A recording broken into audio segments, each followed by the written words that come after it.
বলছি এইসব কারণে তারা জাহান্নামে থাকবে। আমি একটু এই কথাটা না বললে জাস্টিস হবে না। রাসূল সাল্লাল্লাহু আলাইহি ওয়াসাল্লাম মেরাজে গিয়েছিলেন, আপনারা জানেন। তিনি মেরাজের রাতে অনেক অলৌকিক জিনিস দেখেছেন, নবীদের সাথে সাক্ষাৎ করেছেন, ইভেন আল্লাহর সাথে কথা বলেছেন, আল্লাহর নূর দেখেছেন। এই সময় সবাই তাকে হাসি মুখে সম্বর্ধনা জানিয়েছিল। যার সাথেই দেখা হয়েছে তার সাথেই তিনি হাসি মুখে অভ্যর্থনা তাকে জানিয়েছে, আসসালামু আলাইকা আইয়ুহান নবী, সবাই বলেছে হাসি মুখে।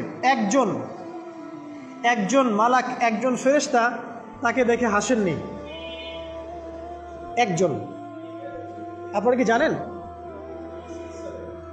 রাসূল সাল্লাল্লাহু আলাইহি ওয়াসাল্লাম অবাক হয়েছিলেন। তিনি বলেছিলেন যে ইয়া জিবরিল, ওর চেহারাটা এত গম্ভীর কেন, সে আমাকে দেখে হাসছে না কেন, তার মুখে হাসি নাই কেন? জিবরিল আমিন বলেছেন যে তার নাম হচ্ছে মালাক, তার নাম মালিক, সূরা যুখরুফের মধ্যে আছে।